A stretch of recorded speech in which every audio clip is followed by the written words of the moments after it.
here's what we're maybe trying to do to make sure that it's getting there as quickly as possible. Yeah, the national average of time it takes to do a review, and we time that from the time the referee makes the announcement that it's under review until he comes back with the announcement of the result.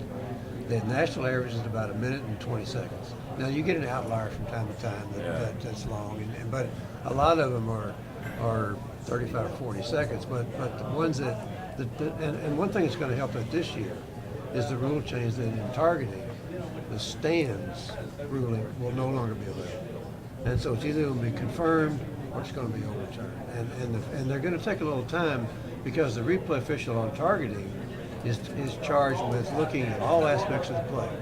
Was the player defenseless? Was there an indicator? All the things that need to be, all the pieces that need to be in place in order for there to be a targeting foul. And so if he has all those, then he's going to confirm the call. If any one of those is missing, they'll overturn it.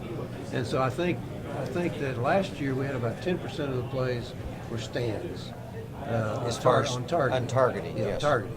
And that's going to, most likely, most of those will be overturned this year. Now, it's important to understand on replay, that's the only part of replay where stands is no longer there. It's still going to be there for catch, no catch, for scoring plays, for runners down before we fumble, that kind of thing.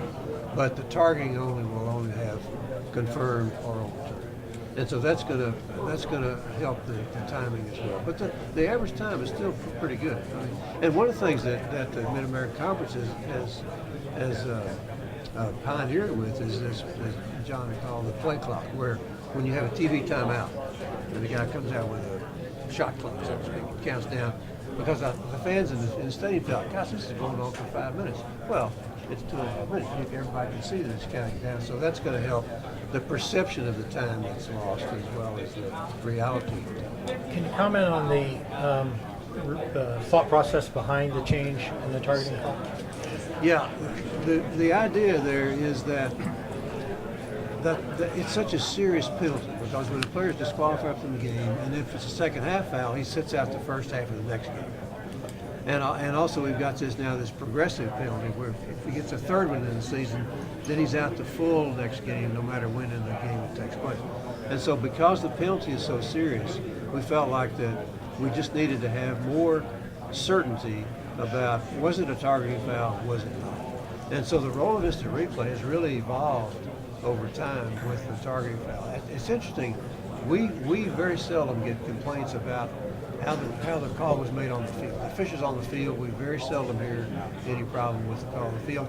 It's the replay reviews that are the challenge. And so the idea is if we can make sure that the replay officials, and one of the things we do to get this consistency, every year we have a national instant replay conference where every instant replay official in the country comes to Chicago. Dean Blandino is our national director of instant replay, conducts this conference. So we get everybody, we look at video for a day and a half, and see all these plays and have votes where we see what the outliers are in terms of rulings, that sort of thing. So we're trying hard to get it right, and the targeting foul and replay has been our focus for the last 2 years. It appears as though you've done like a research data type deal where you've seen where the problems are, you've seen where the common points are, and like what colleges are with all the research, that you can go ahead and say, look, if this A, B, C, and D or E are all happening, that's the call. And if you do get a call from a school, you can back up and say what's called in Buffalo, what's called in Ann Arbor, what's called in College Station. The real key. That's the goal. Yeah, consistency in that. And these are our toughest calls. About 2.4 plays in a game, average, end up with replay. So going back to the targeting area, 10-12% of stands, they were just too much on the edge, too much 50-50 calls. Sometimes they get bounced out, and we take all of our targeting calls, for instance, in the MAC or any other conference around the country, and we share them with the coaches, and it's not 12-0 that it's targeting or not targeting. It's usually split 6-6, like. They're tough calls, so you don't satisfy everybody. We started this with the emphasis that we wanted for player safety, and we were aggressive and supportive. Our staff, how we grade our officials on the field, we were pretty aggressive that we were going to protect these players. That was one of our number one goals. And now we slowly are improving on replay because we don't want if we can't confirm it, then we're going to throw it out, and it has to meet the standard. So it's a little tougher for replay. Either it is or it isn't. The middle ground is, well, I'm not real sure, so let it stand. Well, another reason for the stands a lot of times was the camera angles. And so Yeah, you didn't have the right evidence. You might have in one game you might have 6 cameras.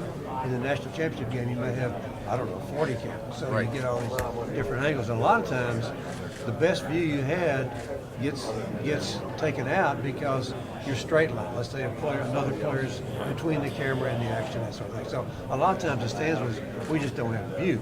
Well, and so by rule, instant replay says the default position is that the call on the field is correct. That's not the case for targeting. Targeting is a special case where the replay official has to confirm every piece of it, and if he can't confirm every piece of it, it's over. So was the overtime rule change, was that a player safety issue? That's a player safety So, issue. There's a few games that go. There was one game last year went 7 overtimes. When I was refereeing, I had a 5 overtime game, and I'm telling you, we thought we were going to be in that game the rest of our lives. And it was just like. Or even the Mid-American Conference had one 2 years ago. The players Buffalo get really, and Western you Michigan. can see you've seen a heavyweight fight within the 15th round, they're just barely doing well. And it's a safety issue. And so the idea was that very few go as many as 5 overtimes. But when they do, now we got a rule that says there's going to be 1 play for each team, like a 2-point conversion from the 3-yard line. That's it. And it's So less, it it's less than 2%. Starts at the 5th. At the 5th Right. overtime. The first 4, the first 2 are just normal football. Starting with the 3rd, if they score a touchdown, they have to go for 2. That's been the case for some time. So the first 2 are like they are. The 3rd and 4th are like that, with having to go for 2. And the starting in the 5th is with 1 play for the 2-point. Thank you very much. Just a general question. You don't have to have specific numbers to back it up.